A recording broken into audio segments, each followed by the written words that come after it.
Hi hello friends, welcome to new video ಲಾಪಾತ್ Kannada YouTube ಚಾನಲ್ಗೆ ಎಲ್ರಿಗೂ ವೆಲ್ಕಮ್. ಇವತ್ತು ನಾನು ನಿಮಗೆ BNS ಭಾರತೀಯ ನ್ಯಾಯ ಸಂಹಿತ 2023 ಸಬ್ಜೆಕ್ಟಲ್ಲಿರಂತೆ ಇರುವಂತಹ ತುಂಬಾ ಇಂಪಾರ್ಟೆಂಟ್ ಆಗಿರೋ ಕ್ವಶನ್ಸು ನನ್ನ ನಾಲೆಡ್ಜ್ ಪ್ರಕಾರ, ಆ್ಯಸ್ ಪರ್ ಮೈ ನಾಲೆಡ್ಜ್, ಮತ್ತು ಲಾಸ್ಟ್ IPC ಕ್ವಶನ್ ಪೇಪರ್ಸ್ ಮತ್ತು 2 ವರ್ಷದ್ದು BNS ಕ್ವಶನ್ ಪೇಪರ್ಸ್ ಎಲ್ಲ ಕ್ವಶನ್ ಪೇಪರ್ಸ್ನ ಅನಾಲಿಸಿಸ್ ಮಾಡಿ ತುಂಬಾ ಇಂಪಾರ್ಟೆಂಟ್ ಆಗಿರೋವಂತಹ ಕ್ವಶನ್ಸ್ ನಾನು ನಿಮಗೆ ಈ ವಿಡಿಯೋದಲ್ಲಿ ಕೊಡೋದಕ್ಕೆ ಬರ್ತಾಯಿದ್ದೀನಿ ಗೈಸ್. ಅದಕ್ಕಿಂತ ಮುಂಚೆ ಯಾರೆಲ್ಲ ಚಾನಲ್ಗೆ ಸಬ್ಸ್ಕ್ರೈಬ್ ಆಗಿಲ್ವೋ ದಯವಿಟ್ಟು ಚಾನಲ್ಗೆ ಸಬ್ಸ್ಕ್ರೈಬ್ ಮಾಡ್ಕೊಳ್ಳಿ. ಇನ್ನು ಮುಂದೆ LLB ಸಬ್ಜೆಕ್ಟ್ ಆಗಲಿ ಪ್ರತಿಯೊಂದು ಏನೇ ಡೌಟ್ಸ್ ಇದ್ದರೂ ಈ ಚಾನಲಲ್ಲಿ ನೀವು ತಿಳ್ಕೊಬೋದು ಗೈಸ್. ನನ್ನ ಹೆಸರು ಲಕ್ಷ್ಮೀಕಾಂತ ಅಂತ. ದಯವಿಟ್ಟು ಚಾನಲ್ಗೆ ಸಬ್ಸ್ಕ್ರೈಬ್ ಆಗಿಲ್ಲ ಅಂದರೆ ಈ ಕೂಡಲೇ ಚಾನಲ್ಗೆ ಸಬ್ಸ್ಕ್ರೈಬ್ ಮಾಡಿಕೊಂಡು ಪಕ್ಕದಲ್ಲಿರೋ ಬೆಲ್ ಬಟನ್ನ ಆನ್ ಮಾಡ್ಕೊಳ್ಳಿ. ಈ ಒಂದು PDF ಮತ್ತು ಈ ಒಂದು ಕ್ವಶನ್ಸ್ಗೆ ಆನ್ಸರ್ ಗೊತ್ತಾಗಿಲ್ಲ ಯಾವ ರೀತಿ ಬರೀಬೇಕು ಅಂತಂದರೆ, ಈ ಒಂದು PDF ಏನಾದರೂ ನೀವು ಪಡ್ಕೋಬೇಕು ಅಂತಂದರೆ ದಯವಿಟ್ಟು ಕಮೆಂಟ್ ಮಾಡಿ ತಿಳಿಸಿ. ನನ್ನ ಟೆಲಿಗ್ರಾಮ್ ಚಾನಲ್ ಲಿಂಕ್ನ ನಾನು ಡಿಸ್ಕ್ರಿಪ್ಷನ್ನಲ್ಲಿ ಆ್ಯಡ್ ಮಾಡ್ತೀನಿ ಅಥವಾ ಕಮೆಂಟ್ ಸೆಕ್ಷನಲ್ಲಿ ಪಿನ್ ಮಾಡ್ತೀನಿ.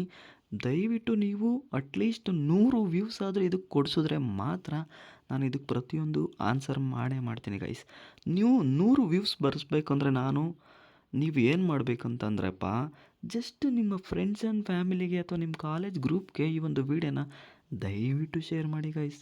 ಇಷ್ಟೇ ಗೈಸ್ ನಾನು ಕೇಳ್ತಾ ಇರೋದು, ಇಷ್ಟೇ ಫ್ರೆಂಡ್ಸ್ ನಾನು ಕೇಳ್ತಾ ದಯವಿಟ್ಟು ಶೇರ್ ಮಾಡಿ. ಅಟ್ಲೀಸ್ಟ್ 100 ವ್ಯೂಸ್ ಬಂದರೆ ನಾನು ಇದಕ್ಕೆಲ್ಲ ಆನ್ಸರ್ ಮಾಡ್ತೀನಿ ಅಥವಾ ನೀವು ಕೇಳಿದ ಕ್ವಶನ್ಸ್ಗೆ ಆನ್ಸರ್ ಮಾಡ್ತೀನಿ ಗೈಸ್, ವಿಡಿಯೋ ಮಾಡ್ತೀನಿ. ಸೊ ಬನ್ನಿ, ತಡ ಮಾಡದೆ ನಾವೀಗ ಇಂಪಾರ್ಟೆಂಟ್ BNS 2023 ಅಂದರೆ LLB ಥರ್ಡ್ ಇಯರ್ ಯಾರೆಲ್ಲ ಓದ್ತಾ ಇದ್ದಾರೋ ಅವ್ರಿಗೆ ಫಸ್ಟ್ ಸೆಮಿಸ್ಟರ್ ಎಕ್ಸಾಮಲ್ಲಿ ಇರುತ್ತೆ. 5th ಇಯರ್ ಅವರು ಯಾರೆಲ್ಲ 5 ವರ್ಷದ್ದು LLB ಮಾಡ್ತಾಯಿದ್ದಾರೋ ಅವ್ರಿಗೂ ಕೂಡ ಈ ಸಬ್ಜೆಕ್ಟ್ ಇರುತ್ತೆ. ತುಂಬಾ ರಿಪೀಟೆಡ್ ಆಗಿರೋ ಕ್ವಶನ್ಸ್ ಅಂತ ಹೇಳ್ಬೋದು, ಅಥವಾ ನನ್ನ ನಾಲೆಡ್ಜ್ ಪ್ರಕಾರ ಅನಾಲಿಸಿಸ್ ಮಾಡಿರೋ ಪ್ರತಿಯೊಂದು ಇಂಪಾರ್ಟೆಂಟ್ ಕ್ವಶನ್ಸು ಗೈಸ್ ನಾನು ಇಲ್ಲಿ ಕೊಡ್ತಾ ಇರೋದೇ ಫೈನಲ್ ನನ್ನ ಪ್ರಕಾರ. ಸೊ ಇಷ್ಟು ಕ್ವಶನ್ ನೀವು ಓದ್ಕೊಳ್ಳಿ. ಪಾಸ್ ಆಗಿಲ್ಲ ಅಂದರೆ ನಾನು ಬೇಕಾದ್ರೆ ನೋಡಿ ಎಕ್ಸಾಮ್ ಆಗಿದ ತಕ್ಷಣವೇ ನಿಮಗೆ ಕ್ವಶನ್ ಪೇಪರ್ ವಿತ್ ಅನಾಲಿಸಿಸ್ ಮಾಡ್ತೀನಿ. ನಾನು ಹೇಳಿರೋ ಕ್ವಶನಲ್ಲಿ ಪಾಸಿಂಗ್ ಮಾರ್ಕ್ಸ್ ಅಷ್ಟು ಕ್ವಶನ್ ಬಂದಿಲ್ಲ ಅಂದರೆ ಗೈಸ್ ನೋಡ್ಕೊಳ್ಳಿ, ಪಾಸಿಂಗ್ ಮಾರ್ಕ್ಸ್ಗಿಂತ ಜಾಸ್ತಿನೇ ಕೊಡ್ತಾರೆ. ಅಲ್ಲಿಗೆ 10 ಮಾರ್ಕ್ಸು ಪ್ರಾಬ್ಲಮ್ ಕ್ವಶನ್ಸ್ ಬಿಟ್ಟು ಇನ್ನೆಲ್ಲದಕ್ಕೂ ಇವೇ ಓದ್ಕೊಳ್ಳಿ ಸಾಕು ಗೈಸ್.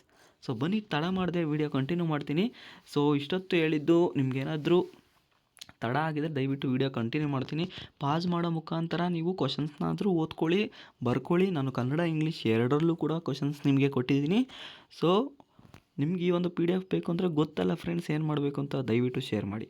ಫಸ್ಟ್ನೇ ಕ್ವಶನ್ ಬರುತ್ತೆ, explain the law relating to abatement under BNS 2023. ಭಾರತೀಯ ನ್ಯಾಯ ಸಂಹಿತೆ 2023 ಅಡಿಯಲ್ಲಿ ಅಪರಾಧಕ್ಕೆ ಪ್ರೇರಣೆ, ಅಬೇಟ್ಮೆಂಟ್ ಅಪರಾಧ ಕುರಿತು ವಿವರಿಸಿ ಅಂತ ಕೇಳಿದ್ದಾರೆ ಗೈಸ್. ತುಂಬಾ important questions. So next short notes ನಾನಿಲ್ಲಿ ಕೇವಲ ಒಂದು ನಿಮಗೆ 7ರಿಂದ 10 ಶಾರ್ಟ್ಸ್ ನೋಟ್ಸ್ ಕೊಟ್ಟಿದ್ದೀನಿ. ಯಾಕಂದರೆ ನಾರ್ಮಲಾಗಿ ಕಿಡ್ನ್ಯಾಪಿಂಗು, ರೇಪು, ಅಸಲ್ಟು, ಬ್ಯಾಟ್ರಿ ಇವೇ ಕೇಳ್ತಾ ಇರ್ತಾರೆ ಶಾರ್ಟ್ ನೋಟ್ಸ್ಗೆ. ಸೊ ಅದ್ರ ಬಗ್ಗೆ ಕ್ವಶನಲ್ಲೇ ಕೊಟ್ಬಿಟ್ಟಿದ್ದೀನಿ. ನೀವು ಕ್ವಶನ್ ಓದ್ಕೊಂಡ್ರೆ ಶಾರ್ಟ್ ನೋಟ್ಸ್ಗೂ ಕೂಡ ಬರ್ಕೋಬೋದು ಗೈಸ್. ಅದರಿಂದ ಉದ್ದೇಶದಿಂದ ನಾನು ನಿಮಗೆ ಶಾರ್ಟ್ ನೋಟ್ಸ್ ಹೇಳ್ತಾ ಇದ್ದೀನಿ. ಫಸ್ಟು ಮೆನ್ಸ್ ರಿಯಾ ಓದ್ಕೊಳ್ಳಿ, ಅಪರಾಧ ಮನಸ್ಸು ಅಂತ ಅಂದ್ಬಿಟ್ಟು. ಡೌರಿ ಡೆತ್, ವರದಕ್ಷಿಣೆ, ಸಾವು. ಅಂದರೆ ನಾನಿಲ್ಲಿ ಕನ್ನಡದಲ್ಲಿ ಸ್ವಲ್ಪ ನಿಮಗೆ ಟ್ರಾನ್ಸ್ಲೇಟ್ ಮಾಡಿರೋದು ಅರ್ಥ ಆಗಿಲ್ಲ ಅಂದರೆ ದಯವಿಟ್ಟು ತಿಳಿಸ್ಕೊಡಿ ಗೈಸ್. ಸೊ ಅದಾದಮೇಲೆ ಡೆಫಾಮೇಷನ್, ಮಾನಹಾನಿ ಬಗ್ಗೆ ಓದ್ಕೊಳ್ಳಿ.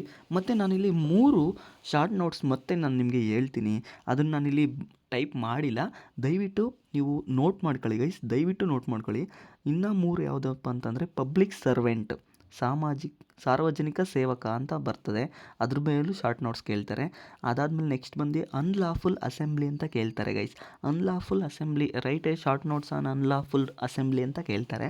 ಸೊ ಅನ್ಲಾಫುಲ್ ಅಸೆಂಬ್ಲಿನ ಅಕ್ರಮ ಸಭಾ ಅಂತ ಕರೀತಾರೆ. ಸೊ ಅದಾದಮೇಲೆ 3ನೇದು ಡಕಾಯಿತಿ ಮೇಲೆ ಕೂಡ ಶಾರ್ಟ್ ನೋಟ್ಸ್ ಕೇಳ್ತಾರೆ. ಓಕೆನಾ? ಸೊ ಯಾವ್ದ್ಯಾವುದು ಇನ್ನು 3 ಇದು ಬಿಟ್ಟು mens rea, dowry death, defamation ಬಿಟ್ಟು ಪಬ್ಲಿಕ್ ಸರ್ವೆಂಟ್, ಅನ್ಲಾಫುಲ್ ಅಸೆಂಬ್ಲಿ ಮತ್ತು ಡಕಾಯಿತಿ, ಈ 3 ಕೂಡ ನೋಟ್ ಮಾಡ್ಕೊಂಡ್ರಾ? ಸೊ ನೆಕ್ಸ್ಟ್ ಒಂದು ಕ್ವಶನ್ ಬಂದು, who are all possible parties to a crime. So ಅಪರಾಧದಲ್ಲಿ ಭಾಗವಹಿಸಬಹುದಾದ ಎಲ್ಲ ವ್ಯಕ್ತಿಗಳು ಯಾರು ವಿವರಿಸಿ. ತುಂಬಾ important questions guys. Explain criminal force, kidnapping and rape. ನಾನು ಹೇಳಿದ್ನಲ್ಲ, ಇವನ್ನಿಷ್ಟು ನೀವು ಓದ್ಕೊಬಿಡಿ. ಅದು ನಿಮ್ಗೆ ಶಾರ್ಟ್ ನೋಟ್ಸ್ ಆದರೂ ಕೇಳ್ಬೋದು, ಅವರು 10 ಮಾರ್ಕ್ಸ್ನ ಕೇಳ್ಬೋದು, ಅಥವಾ ಒಂದೇ ಕ್ವಶನಲ್ಲಿ ಎರಡಕ್ಕೂ ಆನ್ಸರ್ ಬರೀರಿ ಅಂತಲೂ ಕೇಳ್ಬೋದು ಗೈಸ್. ಸೊ ಅದಕ್ಕೋಸ್ಕರ ಅಪರಾಧಿಕ ಬಲ, ಅಪಹರಣ ಮತ್ತು ಅತ್ಯಾಚಾರನೂ ಕೂಡ ನೀವು ಓದ್ಕೊಳ್ಳಿ ಗೈಸ್. ಸೊ ಅದಾದಮೇಲೆ ನಾನಿಲ್ಲಿ ಕನ್ನಡದಲ್ಲಿ ಕೊಟ್ಟಿದ್ದೀನಿ ಗೈಸ್, ನೀವು ಓದೋದಕ್ಕೆ ಬರ್ತದಲ್ಲ, ನಾನು ಓನ್ಲಿ ಇಂಗ್ಲೀಷಲ್ಲಿ ಎಕ್ಸ್ಪ್ಲೈನ್ ಮಾಡ್ಕೊಂಡು ಹೋಗ್ತೀನಿ. ಸೊ ಈ ಒಂದು PDF ನಿಮ್ಗೆ ಬೇಕು ಅಂದರೆ ಮತ್ತು ಆನ್ಸರು ಬೇಕು ಅಂತಂದರೆ ದಯವಿಟ್ಟು ಕಮೆಂಟ್ ಮಾಡಿ. ಈ ಒಂದು ವಿಡಿಯೋಗೆ ನೀವು 100 ವ್ಯೂಸು ಬರೆಸಲೇಬೇಕು ಗೈಸ್. 20 ಲೈಕು ನಾನು ನಿಮ್ಮಿಂದ ಎಕ್ಸ್ಪೆಕ್ಟ್ ಮಾಡ್ತಾಯಿದ್ದೀನಿ ಗೈಸ್. ದಯವಿಟ್ಟು ಅದೊಂದು ಚಿಕ್ಕ ನಾನು ನಿಮ್ಮಿಂದ ಬೇಡ್ಕೊತಾ ಇರೋದು ಅಷ್ಟೇ ಗೈಸ್, ಬೇಡ್ಕೊತಾ ಇದ್ದೀನಿ ದಯವಿಟ್ಟು. ಅದಾದಮೇಲೆ distinction between culpable, homicide and murder. ಉದ್ದೇಶಪೂರ್ವಕ ಮಾನವ ಹತ್ಯೆ ಮತ್ತು ಕೊಲೆ ನಡುವಿನ ವ್ಯತ್ಯಾಸವನ್ನು ವಿವರಿಸಿ. So explain the common intention and common object. ಸಾಮಾನ್ಯ ಉದ್ದೇಶ ಮತ್ತು ಸಾಮಾನ್ಯ ಉದ್ದೇಶ ನಡುವಿನ ಅದ್ರ ಬಗ್ಗೆನೂ ಓದ್ಕೊಳ್ಳಿ, ಶಾರ್ಟ್ ನೋಟ್ಸ್ ಕೇಳ್ಬೋದು ನಿಮಗೆ. ಮತ್ತು ಅದಾದಮೇಲೆ explain the elements of crime. ಅಪರಾಧದ ಅಂಶಗಳು ಯಾವುವು. ಸೊ ನೋಡಿ ಗೈಸ್, ಇಲ್ಲಿ ಎಕ್ಸ್ಪ್ಲೈನ್ ಎಲಿಮೆಂಟ್ಸ್ ಆಫ್ ಕ್ರೈಮ್ ಅಂತ ಕೇಳ್ತಾರೆ, ಮತ್ತು possible parties of A crime ಅಂತ ಕೇಳ್ತಾರೆ. ನಿಮಗೆ ಫಸ್ಟ್ ಚಾಪ್ಟ್ರು ಒಂದು ಓದ್ಕೊಟ್ರೆ ಗೈಸ್ ತುಂಬಾ ಇಂಪಾರ್ಟೆಂಟ್. BNS ಅಲ್ಲಿ ಫಸ್ಟ್ ಚಾಪ್ಟರ್ ಇದೆಯಲ್ಲ, ತುಂಬಾ ಇಂಪಾರ್ಟೆಂಟ್ ಗೈಸ್, ನಾನು ಹೇಳ್ತಾ ಇದ್ದೀನಿ ನೋಡಿ. ಸೊ ಅದಾದಮೇಲೆ ನೆಕ್ಸ್ಟ್ ಬಂದು explain bigamy and attempt to commit an offence. So ಇದನ್ನು ಕ್ವಶನ್ ತುಂಬಾ ಇಂಪಾರ್ಟೆಂಟ್ ಗೈಸ್, ತುಂಬ ಸಲ ಬಂದಿದೆ IPCಲೂ ಕೂಡ, ಸೊ BNS ಅಲ್ಲೂ ಕೂಡ ರಿಪೀಟ್ ಆಗಿದೆ. ಸೊ ಅದಾದಮೇಲೆ discuss the ingredients of the offences of defamation and state the exceptions. ಮಾನಹಾನಿ ಅಪರಾಧದ ಅಂಶಗಳು ಹಾಗೂ ವಿನಾಯಿತಿಗಳನ್ನು ವಿವರಿಸಿ. ಡೆಫಮೇಷನ್ ಮೇಲೆ ಮಾತ್ರ ಗೈಸ್ ಪಕ್ಕಾ ಕ್ವಶನ್ ಇರುತ್ತೆ ಗೈಸ್, ದಯವಿಟ್ಟು ಓದ್ಕೊಳ್ಳಿ. ಸೊ ಅದಾದಮೇಲೆ ನೆಕ್ಸ್ಟ್ ಬರುತ್ತೆ what is robbery, when does its become a dacoity. So ದರೋಡೆ ಎಂದರೇನು, ಅದು ಯಾವಾಗ ಡಕಾಯಿತಿ ಆಗುತ್ತದೆ. ಇದು ತುಂಬ ವರ್ಷ ರಿಪೀಟ್ ಆಗಿದೆ ಗೈಸ್ IPCಲಿ, ಅದಕ್ಕೋಸ್ಕರ ನಾನು ಕೊಡ್ತಾ ಇದ್ದೀನಿ, ದಯವಿಟ್ಟು ಓದ್ಕೊಳ್ಳಿ ಗೈಸ್, ತುಂಬಾ ಇಂಪಾರ್ಟೆಂಟ್ ಕ್ವಶನ್. ಇಲ್ಲಿರೋ ಪ್ರತಿಯೊಂದು ಕ್ವಶನ್ ಇಂಪಾರ್ಟೆಂಟು ಗೈಸ್, ಅದರಲ್ಲೂ ಇಂಪಾರ್ಟೆಂಟ್ ಫಸ್ಟ್ ಪ್ರಿಫರೆನ್ಸ್ ಅಂತ ಹೇಳ್ತಾರಲ್ಲ, ಅದಕ್ಕೆ ನಾನು ಏನು ಹೇಳ್ತಾ ಇದ್ದೀನಿ. Next discuss the offences relating to marriage. ವಿವಾಹಕ್ಕೆ ಸಂಬಂಧಿಸಿದ ಅಪರಾಧಗಳನ್ನು ಚರ್ಚಿಸಿ. ಇದು ಕೂಡ important guys. Define forgery and making a false document under BNS. ನೋಡಿ, ಫೋರ್ಜರಿ ಬಗ್ಗೆನೂ ನೀವು ಓದ್ಕೊಳ್ಳಿ, ಫಾಲ್ಸ್ ಡಾಕ್ಯುಮೆಂಟ್ ಮೇಕಿಂಗ್ ಬಗ್ಗೆನೂ ನೀವು ತಿಳ್ಕೊಳ್ಳಿ ಗೈಸ್, ತುಂಬಾ ಇಂಪಾರ್ಟೆಂಟು. ಆ್ಯಂಡ್ ಅದು ನೀವು ತಿಳ್ಕೊಂಡ್ರೆ, ಪ್ರತಿಯೊಂದು ಲಾ ಬಗ್ಗೆ ತಿಳ್ಕೊಂಡ್ರೆ ನಿಮಗೆ ಜನರಲ್ ನಾಲೆಜ್ ಆಗುತ್ತೆ, ಎಕ್ಸಾಮ್ ಪರ್ಪಸ್ಗೂ ಕೂಡ ಆಗುತ್ತೆ. ನಾವು ಇಲ್ಲಿ ಮೇಯ್ನು LLB ಸ್ಟೂಡೆಂಟ್ಸ್ ಆಗಿ, ಅಡ್ವೊಕೇಟ್ಸ್ ಆಗೋರಾಗಿ ನಾವು ನಮ್ಮ ನಾಲೆಡ್ಜ್ ಪ್ರಕಾರ ಮಾತ್ರ ನಾವು ಓದಬೇಕು, ನಾಟ್ ಓನ್ಲಿ ಫಾರ್ ಎಕ್ಸಾಮ್ ಆಗಿರಬಾರ್ದು ಗೈಸ್, ಅಷ್ಟೇ ನನ್ನ ಪ್ರಕಾರ. ಸೊ ಅದಾದಮೇಲೆ ಇಲ್ಲಿ ಮತ್ತೆ 3 ಶಾರ್ಟ್ ನೋಟ್ಸ್ ಬರ್ತಾಯಿದೆ.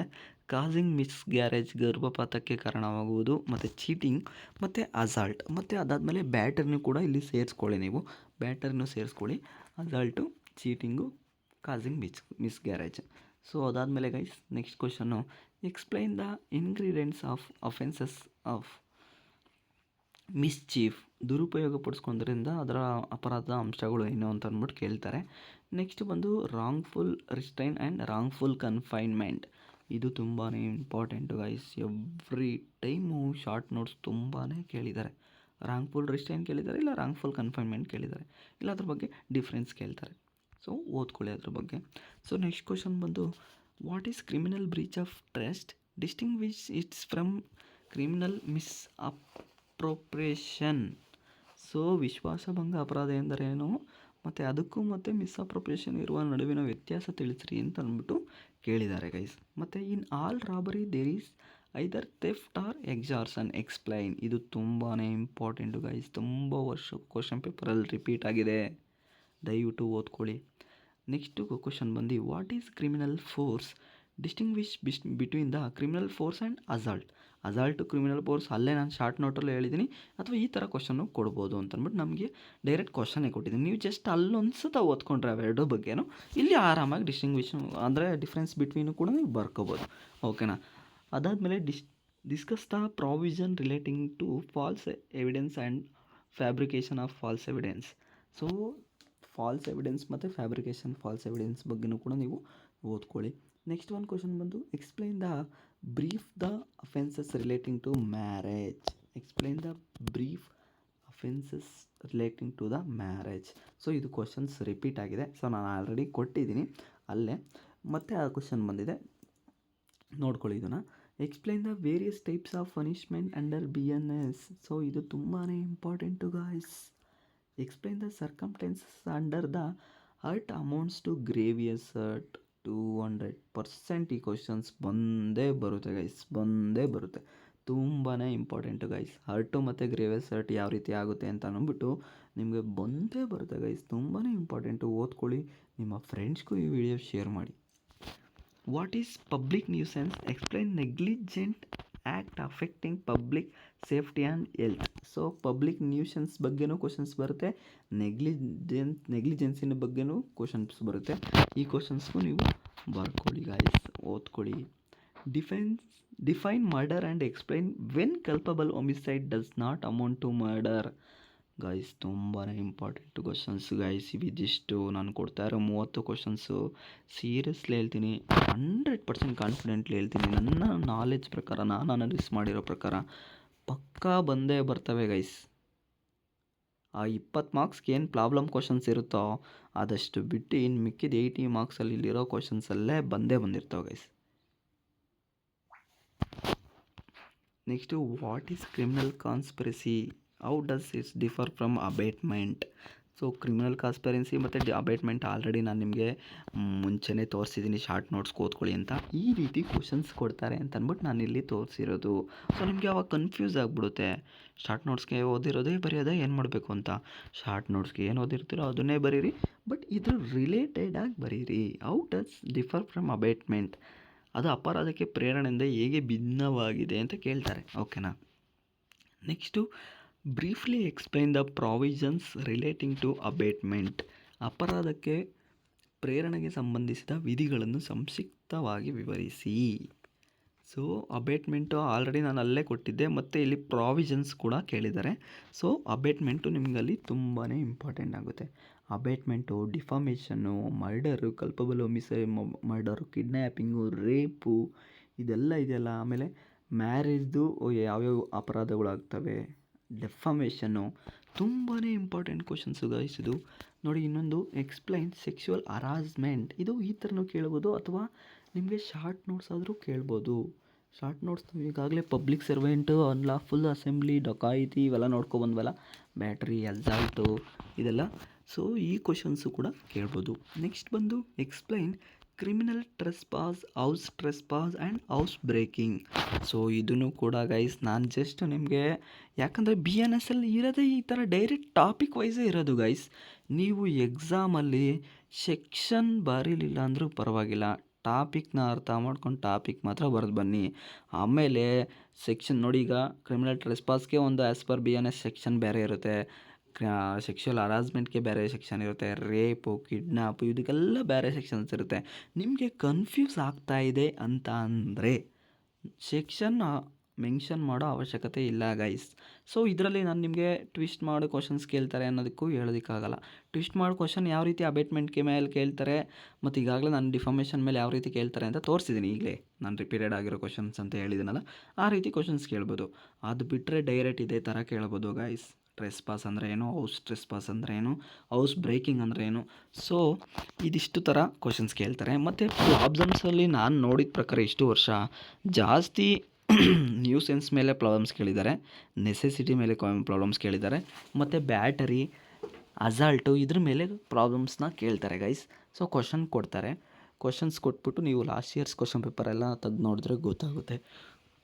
ಸೊ ನೆಕ್ಸ್ಟ್ ಕ್ವಶನ್ ಬರುತ್ತೆ, explain the offences of defamation with exceptions. ನಾನೀಗಾಗಲೇ ಆವಾಗಲೇ ಹೇಳಿದ್ನಲ್ಲ, ಈ ರೀತಿ ಕೇಳ್ಬೋದು. ಇದನ್ನು ಕೂಡ ಕ್ವಶನ್ಸ್ ನಿಮಗೆ ರಿಪೀಟ್ ಆಗಿರೋವಂಥ ಕ್ವಶನ್ಸು ಗೈಸ್. ಲಾಸ್ಟ್ ಒಂದು ಬರುತ್ತೆ, distinction between the crime and tort. ಟಾರ್ಟಿಗೆ ಹೋದ್ರೂ ಕೇಳ್ತಾರೆ ಈ ಸಬ್ಜೆಕ್ಟು, ಲಾ ಆಫ್ ಟಾರ್ಟ್ಸಲ್ಲೂ ಕೂಡ ಕೇಳ್ತಾರೆ, ಅಥವಾ ಇದರಲ್ಲೂ ಕೂಡ ಕೇಳ್ತಾರೆ. ಸೊ ನೀವು ಒಂದೇ ಸಲ, ಆಮೇಲೆ ಅಲ್ಲೇ ಕ್ವಶನ್ಸ್ ಆನ್ಸರ್ಸ್ ಬೇರೆ ರೀತಿ ಇರುತ್ತೆ, ಇಲ್ಲೇ ಆನ್ಸರ್ಸ್ ಬೇರೆ ರೀತಿ ಇರುತ್ತೆ. ದಯವಿಟ್ಟು ಸಬ್ಜೆಕ್ಟ್ ವೈಸ್ ನೀವು ಅರ್ಥ ಮಾಡಿಕೊಂಡ್ರೆ ಒಳ್ಳೆಯದು ಗೈಸ್. ಸೊ ಇದಿಷ್ಟು ನಾನು ನಿಮಗೆ BNS ಸಬ್ಜೆಕ್ಟ್, ಭಾರತೀಯ ನ್ಯಾಯ ಸಂಹಿತ 2023 LLB ಫಸ್ಟ್ ಇಯರ್ ಅವ್ರಿಗೆ, ಫಸ್ಟ್ ಸೆಮ್ ಅವ್ರಿಗೆ, ಮತ್ತು 5 ಇಯರ್ LLB ಅವ್ರಿಗೆ ಉಪಯೋಗ ಅಂತ ಆಗಿರುವಂಥ ತುಂಬಾ ಇಂಪಾರ್ಟೆಂಟ್ ಕ್ವಶನ್ಸು, ಎಕ್ಸಾಮ್ಸ್ಗೆ ಬರುವಂಥ ತುಂಬಾ ಇಂಪಾರ್ಟೆಂಟ್ ಕ್ವಶನ್ಸು ಇವಾಗಿರುತ್ತೆ guys. As per my knowledge only guys ಇದು. ಸೊ ದಯವಿಟ್ಟು ತಿಳ್ಕೊಳ್ಳಿ, ಆ್ಯಸ್ ಪರ್ ಮೈ ನಾಲೆಡ್ಜ್ ನಾನು ಅನಾಲಿಸಿಸ್ ಮಾಡಿರೋ ಪ್ರಕಾರ ನಾನು ನಿಮ್ಗೆ ಖಂಡಿತವಾಗಿ ಹೇಳ್ತೀನಿ. ಎಕ್ಸಾಮ್ ಬರೆದಾದ್ಮೇಲೂ ಕೂಡ ತೋರಿಸ್ತೀನಿ, ಬಂದಾದ್ಮೇಲೆ ಕ್ವಶನ್ ಪೇಪರಲ್ಲಿ ನನ್ನ ಕ್ವಶನ್ಸ್ ಎಷ್ಟು ಬಂದಿದ್ದು ಅಂತ ಅಂದ್ಬಿಟ್ಟು. ಅದಂತೂ 100% ಶೋರು ಗೈಸ್. ಸೊ ಇದಾಗಿತ್ತು ಇವತ್ತಿನ ವೀಡಿಯೋ. ಈ ವಿಡಿಯೋ ಏನಾದರೂ ನಿಮಗೆ ಇಷ್ಟ ಆಗಿದರೆ, ಚಾನಲ್ಗೆ ಇನ್ನೂ ಸಬ್ಸ್ಕ್ರೈಬ್ ಆಗಿಲ್ಲ ಅಂದರೆ ದಯವಿಟ್ಟು ಈ ಕೂಡಲೇ ಚಾನಲ್ ಸಬ್ಸ್ಕ್ರೈಬ್ ಮಾಡ್ಕೊಳ್ಳಿ, ಪಕ್ಕದಲ್ಲಿರೋ ಬೆಲ್ ಬಟನ್ ಆನ್ ಮಾಡ್ಕೊಳ್ಳಿ. ಸೊ ಈ ವಿಡಿಯೋಗೆ ಲೈಕ್ ಮಾಡಿ. ಈ ಒಂದು ಕ್ವಶನ್ಸ್ಗೆ ಆನ್ಸರ್ ಏನಾದರೂ ಬೇಕು ಅಂತಂದರೆ ದಯವಿಟ್ಟು ನೀವು 100 ವ್ಯೂಸ್ ಕೊಡಿಸಿ ಗೈಸ್. ಈ ಒಂದು ವಿಡಿಯೋಗೆ ವ್ಯೂಸ್ ಕೊಡಿಸ್ಬೇಕಂದ್ರೆ ಈ ವಿಡಿಯೋನ ಶೇರ್ ಮಾಡಿ ಗೈಸ್ ಅಂತ ಕೇಳ್ಕೊತೀನಿ. ಸಿಗ್ತೀನಿ ಮುಂದಿನ ವಿಡಿಯೋದಲ್ಲಿ. ಅಲ್ಲಿವರೆಗೂ ಟೇಕ್ ಕೇರ್, ಬಾಯ್ ಗೈಸ್.